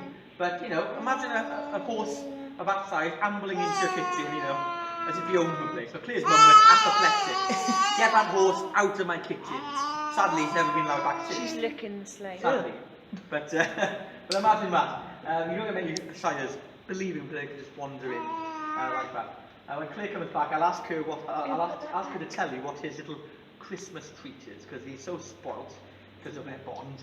He has a little treat at Christmas Day. And he's not allowed in the house anymore, but there's a little a similar little treat for him each Christmas. Now he's 17.2 hands high, which is average size for a sire horse. And considering his upbringing, you'd say that's good going. You know, he's fully grown in terms of a difficult upbringing, not having his mother's milk. But, and there's often a but, Joe has a big brother who has the full siblings, who has the full genes, the same mum as a mare, the same dad as a stallion, and his full brother made 18.3 hands. So suddenly, if his full brother with the same genes made that bit bigger than him, that would seem to imply that he's probably had a stunted growth, because he hasn't quite made that same size. You know, and obviously that can be taken back to his upbringing and the fact that he's lost his mother at such a young age. Getting impatient. Come on. Although, you know, 17.2 hands, he is kind of average for a sire, so you wouldn't think it to look at him, but he did have a Taking the hair challenging out. upbringing. Really? Now, Joe had a holiday last year. Pansy, our mother horse, the big, at the top of the yard today, there's a black horse and a bay horse. Yeah. That's mother and daughter. Pansy and Willow Rose are mother and daughter. Pansy was due to give foal this summer. Willow Rose, our 3-year-old, is the youngest David horse on our farm, David Willow Rose. We were looking forward to a new foal this season. We put in our leaflet, summer foals new for 2016, because he was in foal. 3 months ago, Pansy miscarried twins. Oh. Sadly. You know, it wasn't to be. We were not aware. Only one had come up on the scan. There was a very underdeveloped fetus in the womb, which we weren't aware of. There were complications that were emerging. Blood was seeping. We brought in the vet. The vet is taking care of her, looking after her. A few days later, she miscarried twins. Oh. And that explained what had been unfurling a few days before. The vet said that explains what's been happening 3-4 days ago. It wasn't to be. Very sad. You can sometimes, in exceptional circumstances, lose the male when that happens. The vet did a good job. She's been put on antibiotics. She's recovered. She'll fight to live another day. We'll take her to the stallion in the future. We may breed from her again. You know, time will tell. She's having a recovery this summer, as you can imagine, after a fraught summer. It wasn't to be, sadly. And Willow Rose, her youngest, remains our baby. 3 years of age, already 18.2 hands. She's going to be a big girl. Well, her mum's 18.1 hands, Pansy. Dad is JR, who's up here as well. JR, the big bay horse, the friendly big old boy, 18 hands. Big mum, big dad, big daughter. You know, 18.2 hands. Got another year growing in her. May make our first ever 19 hands high horse. We've never had one like that before. 18 hands is big enough. 19? That's like a 7 foot. Take note, you two. Come back in a year's time, we'll give you an update. We'll see where we're at. But at the beginning of the journey last summer, Pansy's going to the stallion to meet the farmer in the hope of having the foal this summer, but wasn't to be, sadly. Alexander, The day after, I'm coming into the farm, I'm there in the field alongside me as I'm walking into the farm, the day after Pansy went to have a strip, is Pansy. It's a bit odd, I hope. Pansy was supposed to go yesterday in the horse box to have her, and I just thought that she clearly refused to go into the box and we're going to have to try again. Nope, my brother did take a horse to have a strip. My brother, the owner of the horses, not Joe, Joe isn't our horse, but the owner of Pansy, In daylight, if we had made this mistake, we'd never have lived it down. As the owner of Pansy, I was in a hurry. This is the excuse, I was in a hurry. Put a horse in the horse box, baby for Pansy, took it out for a strip. It wasn't Pansy the mare who went out for a strip, it was Joe the gelding. Joe the gelding went to meet the stallion in Aberystwyth. They're both black, they've both got bits of white, yes. But he's got a white leg, well, it's quite noticeable. You don't see many horses with that distinctive marking. My brother got him mixed up with Pansy. He was a big, broad-faced mare anyway, you know. How did he do that? Because I was in a hurry, in daylight. Not only did he put the wrong horse in the box, he took the wrong horse out of the box in Aberystwyth and left Joe there, not realising his mistake. He may have realised, oh, wrong horse, and taken note. Out went Joe, left him there, back he came. Claire wasn't there that day. Claire wouldn't have allowed Joe to go to Aberystwyth. The day later, where's Joe? Why is Pansy still here? Oh, yes. And you can imagine my brother's, well, he wasn't very happy. It was his fault. This is the amusing thing. But the stallion wasn't too happy either. Well, no. There was all around disappointment, let's be honest. There was no winner in this game. And he was there for 2 nights and 3 days. We had to take the box up with Pansy, the right horse. We'd bring the wrong horse back. It's a 45-mile one-way trip, so a 90-mile round trip both ways. The petrol, the time that goes into that, didn't need to be done. It was a mistake, but it's taken up more time and money. Back Joe came eventually, 2 nights and 3 days later. He wasn't happy, as you can imagine. Joe was not a happy chappy. He was in a foul mood with his mum, Claire. Ignored her for a couple of days. Claire was in the doghouse, you know. She'd let me go all on my own to this big nasty daddy horse in Aberystwyth all on my own. She wasn't there to keep me company. And he came back, you know, they made up of course in the end, as any parent child will do. But he was in a bit of a strop for a few days, understandably. The big news is that Joe hasn't had any babies yet. No, it's good. We'll keep you updated on Facebook. It may make the 9 o'clock news first. A medical breakthrough in exclusivity. You might make your million. We might. It might not be through iron in the ground, it might be through boy horses, baby horses to boy horses. You never know. But, you're just trying to get through it. But yeah, so Joe is, he bless him, has not had, he had a bit of an unexpected holiday to Aberystwyth last summer. But he's back now, and he's in the harness. I'll just mention the harness very quickly. Claire will be back in a moment, and we'll apply the marking here hopefully. The harness is the second set. Those of you here this morning saw the main set. A lot of glitz, a lot of glamour on JR. This is a slightly pared down, simpler set. I'll ask you a couple of questions, there's a couple of groups. What is this part of the harness here called? In the middle of the back. You'll all know it. It is not a trick, it's a question. Saddle? Yeah, the saddle. You wouldn't want to sit on this particular saddle, I don't think. No. But that is the saddle. The big contraption Claire put around his neck here and sat on his shoulders. Yes, boy, boy. You boy. Hello, boy. You didn't see me because of my fingers. Hello, boy. No, what are you doing? What is the big contraption around his neck here? Is that the yoke? Fun? No, the yoke would have been with the yoke similar, but the yoke would have been with the oh no, before I go on, what did the Christmas story? You can't come into the house anymore, you've been brought out of the house. No. It's Christmas Day. If you open the living room window so you can open his presents through the window. You can pop his head through and open his presents. What a party present. Oh, here we go. Hello. Hello, Mum. Hello, Mum. Exactly right. Hello, Mum. Yeah. No, the yoke would be with the oxen. Yeah. This is the collar. The collar, yeah. The one piece on the back, anyone know? The one piece that Claire sat down is the rear end here. You may know it when I say it. Not many people know where to begin. Anyone know? I know. We had a great answer last week. A young man said, a man of his age, is it the bum collar? Brilliant.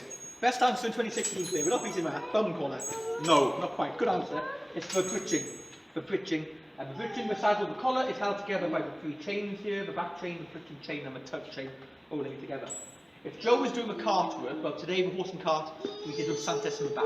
She's done that now earlier today. If Joe was doing that, what would he be doing? Would he be pulling or pushing? Pulling, wouldn't he? Pushing, because it goes across the chest. Well, yes, he is actually pushing, yeah. He's pushing forward, moving forward, and pushing his momentum into the collar. Yeah. Exactly that, yeah. It looks like he's pulling. We say they're pulling the plough, they're pulling the cart, but it's technically incorrect. He is pushing himself forward, and the power through his 850 kilograms, through the collar, through the harness, generated does pull the given implement, the cart in that particular carriage in this case. I'll just mention the martingale to conclude the talk, and then we'll take him onto the yard for some photos. The first photo is outside today, because we did the others this morning inside because of the slightly damp morning conditions. My grandfather is JR, and the horse on the yard is named JR, after my grandfather, John Rhys Lewis. Could you see the letters on this brass here? Yeah. What do they say? JR. Yes. JJR. JJR. Yeah. His grandfather, my great-great-grandfather, John Rhys. John, bit odd as a child, I thought. Why are they using the same name twice? Didn't they have other names back in 1815? Back in the old days, mum and dad get married, and tradition, of course, as if mum loses her family name and takes on dad's family name. So what they would often do, not very common today, but look in your family histories, they would give the mother's maiden name to a child as a middle name to preserve the mother's maiden heritage, which is lost on marriage, by preserving it through the children, which is a very good way for a genealogist to kind of root the maternal line through the children. So his name, his mum, was Margaret John. John is a popular family name in Wales. Barry John, for Welsh folk, be clear. John is his middle name. Big thumbs up for me. John is a first name. Don't quite know what they were doing there. It gets worse. He had a wife. His wife was called Hannah Rhys. A Rhys marrying a Rhys. No relation, but two Rhyses marrying each other. And they had a daughter called Martha, JR's mum, my great-grandmother. Her full name, Martha John Rhys. And as a child, I couldn't understand why my great-grandmother had a boy's middle name. Martha John, but her grandmother was Martha John, as I said. It gets worse. JJ and Hannah had a son, Martha's brother, the only son of union, Thomas, but we called him Tom because we're Welsh, Tom. His full name, Tom Rhys. Because mum was a Rhys before marriage and dad was already a Rhys. Well, one was enough. So John Rhys had a Martha John Rhys and a Tom Rhys. When I was a young man's age or a young girl's age, I thought this family were bonkers. What are they doing? But you can see the logic of a maiden name passing down through as a middle name. Can you see below there's a letter V? What does the letter V stand for? The letter V at the bottom. It's not usually 5, ain't The Roman numeral 5, normally it'd be right, but in this case, no. It means somebody's name. V for? Victoria. Of course. Queen Victoria, Regina. Born 1815, my great-great-grandfather. When did Queen Victoria become queen? Anyone know? Which year did Victoria become queen? I've just been watching You've been on the TV, yeah, on ITV. She died in 1901. Died 1901, you're right. So it's 18... 1830s-ish. Go on, I thought you were going to say it. 1837? Bang on, very good. Bang on. 63 and a bit years, died in 1901. Spot on. So we can date a lot of our harness back to the age of Queen Victoria and the working life of JJR. I would probably date it, not all of it, but good amounts of our working harness, including the martingale clearly, to his married life. He married Hannah in 1852. So I would say I can confidently predict we can age the harness to between 1852 and 1877 as a guide. And it passed down through Martha, because Tom never married. Tom Rhys was a bachelor. The Rhys name died out of that generation. And through JJR, the father, died in 1877 when Martha was only 5. So my grandfather JR never met his grandfather JJR because they were 30 years apart in birth and death. But the harness passed down through Martha when she married into the Lewises of this farm. They had 6 children, and my grandfather, my grandfather was the only son, and his name, JR, John Rhys Lewis, the Rhys being his mother's maiden name. So the Rhys family harness of today is now passed down into the Lewis family of today, and we still keep it in good condition in his memory. We take it to local shows, local events, when time allows, and we showcase it to our visitors on the farm. So we're going to take him onto the yard now. Oh, are you pointing out his nose? Yeah, she's like, you can stick your finger up his nose. It's very soft apparently. So yeah. Scratch his eyeballs out. You can touch his brain. Yeah. Well, I don't think I can because it's quite small. Isn't it? Oh, don't listen to Mummy. Oh, we're not having that. He is we'll just finish the talk. We'll finish with Joe. He is a versatile horse, as I said. He's a ridden horse. We ride them. He's been hunting. He's been on a whole day's hunt. He does forestry work. He's done logging work in the forestry. Claire has even done, with Joe, dressage. You wouldn't think a sire horse doing dressage. I did agility with my bulldog. Yeah, why not? Why not? Yeah. If they're obedient, give it a go. Claire said, I'm going to take him, I'm going to compete with him in a dressage competition. I'll believe it when it happens, I said. This Easter, she came bounding in, he came third in dressage. My very sceptical reply was, how many were competing? That was my instant, that's my first question. I was being slightly harsh on the boy. There were 4 competing. Joe came third out of 4 in dressage. I think he deserves a round of applause. Yeah. Very good. The only thing he can't do... Yeah. The only thing he can't, apparently, the only thing he can't do if you know your dressage is a canto pirouette. So he can do it. He struggles. Yeah. His canter pirouettes are basically 20-metre circles. He is a sorry horse after all. But that is how versatile he is, going back to the beginning of my talk, because of that bond with Claire, because of that unfortunate upbringing. So we're going to take him on the yard now. You've got your cameras. You can take photos of him on one condition. You can't take him home with you. He's not going to fit in a boat. We're back at Aberystwyth where we came on Sunday. And look at that sea. I really, really, really want to go surfing right now. Look at those waves.